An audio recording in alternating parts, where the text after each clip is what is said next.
नमस्कार शेतकरी बांधवांनो, ई पीक पाहणी 2024 रब्बी हंगाम ही ई पीक पाहणी सुरू झालेली आहे। ई पीक पाहणी कशी करायची ए टू झेड प्रोसेस आज आपण या व्हिडिओमध्ये सांगणार आहोत। जर चॅनलवर नवीन आला असाल तर चॅनलला सबस्क्राईब करा। चला तर व्हिडिओ सुरू करू। तर मित्रांनो, सर्वप्रथम आपल्याला प्ले स्टोरवर जाऊन ई पीक पाहणी हे ॲप डाउनलोड करायचं आहे। जर तुमच्याकडे अगोदरच ई पीक पाहणी ॲप डाउनलोड असेल आणि तो ॲप अपडेटला आला असेल तर अपडेट करून घ्या। डाउनलोड केल्याच्या नंतर त्याला ओपन करून घ्यायचं आहे। ओपन केल्याच्या नंतर असा विंडो येईल, फोटो आणि मीडिया ऑन युअर डिव्हाइस याला आपल्याला अलाउ करायचं आहे। अलाउ ई पीक पाहणी to access this device location याला सुद्धा आपल्याला अलाउ करायचं आहे। त्यानंतर आपल्याला ई पीक पाहणी to take picture and record video याला सुद्धा आपल्याला अलाउ करायचं आहे। आपल्याला हे 3 परमिशन अलाउ करायचं आहे। अलाउ केल्याच्या नंतर आपल्याला असं स्क्रोल करायचं आहे 3 वेळेस। त्यानंतर आपल्याला आपला विभाग निवडून घ्यायचा आहे। आपल्याला विभाग निवडल्यानंतर आपल्याला या बाणावर क्लिक करायचं आहे। क्लिक केल्यानंतर आपल्याला शेतकरी म्हणून लॉग इन करा या पर्यायावर क्लिक करायचं आहे। त्यानंतर आपल्याला आपला मोबाईल नंबर टाकायचा आहे आणि पुढे जा यावर आपल्याला क्लिक करायचं आहे। त्यानंतर आपल्याला असा डॅशबोर्ड दिसेल। आपल्याला नवीन खातेदार नोंदणी यावर क्लिक करायचं आहे। जर तुमची अगोदरच नोंदणी झालेली असेल तर आपण खातेदाराचे नाव निवडा यावर क्लिक करून आपण आपलं नाव निवडू शकता। तर नवीन खातेदार नोंदणी यावर क्लिक केल्यानंतर आपल्याला या बाणाला क्लिक करायचं आहे। तर आपला विभाग हा ऑटोमॅटिक येईल। त्यानंतर आपला जिल्हा निवडायचा आहे आणि जिल्हा निवडल्यानंतर आपला तालुका निवडायचा आहे आणि तालुका निवडल्यानंतर आपलं गाव निवडायचं आहे। त्यानंतर आपल्याला गट क्रमांक टाकून शोधा या बटनावर आपल्याला क्लिक करायचं आहे। क्लिक केल्यानंतर आपल्या गटामध्ये जेवढे खातेदार आहेत त्यांची नावे आपल्याला दिसून जातील। ज्या व्यक्तीची आपल्याला ई पीक पाहणी करायची आहे त्या व्यक्तीच्या नावावर आपल्याला क्लिक करायचं आहे। क्लिक केल्यानंतर या बाणाच्या डॅशवर आपल्याला क्लिक करायचं आहे। त्यानंतर शेतकऱ्याचे नाव व खाते नंबर तपासा असं येईल। तर या आपल्याला हिरव्या बाणावर क्लिक करायचं आहे, पुढे जायचं आहे।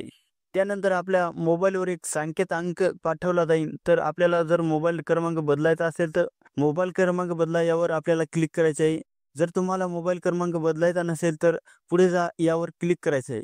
जर तुमची नोंदणी अगोदरच झालेली असेल तर तुमची नोंदणी झालेली आहे, तुम्हाला पुढे जायचं आहे का, तर होय या पर्यायावर क्लिक करायचं आहे। क्लिक केल्यानंतर आपल्याला खातेदाराचे नाव निवडा यावर क्लिक करायचे आहे। क्लिक केल्यानंतर आपल्याला खातेदाराचे नाव निवडायचे आहे। नाव निवडल्याच्या नंतर आपल्याला संकेतांक विसरला यावर क्लिक करायचं आहे।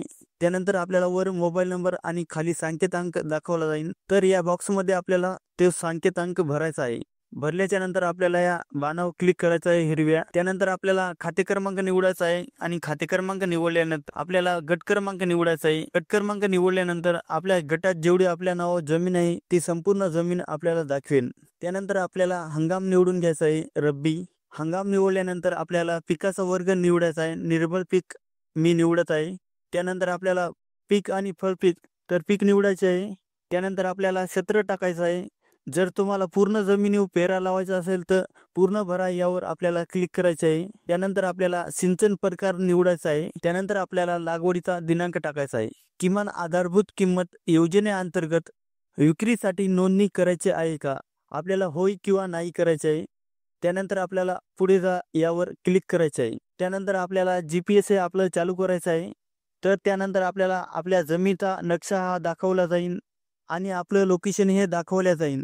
तर सर्व शेतकऱ्यांना आपापल्या गटात जाऊन आपापली ई पीक पाहणी करणं हे बंधनकारक आहे। त्यानंतर आपल्याला पुढे जा यावर आपल्याला क्लिक करायचे आहे। त्यानंतर आपल्याला 2 छायाचित्र हे अपलोड करायचे आहे। आपल्याला आपल्या पिकाचा फोटो अपलोड करायचा आहे या 2 ठिकाणी। त्यानंतर राईट या बाणावर आपल्याला क्लिक करायचे आहे। अशा प्रकारे आपली ई पीक पाहणी झालेली आहे। आपली ई पीक पाहणी झाली का नाही ती कशी पाहायची, त्यानंतर आपल्याला पीक माहिती नोंदवा यावर क्लिक करायचे आहे। त्यानंतर आपल्याला पीक माहिती पहा यावर क्लिक करायचे आहे। तर आपण लावलेली ई पीक पाहणी आपण इथे पाहू शकतो। धन्यवाद।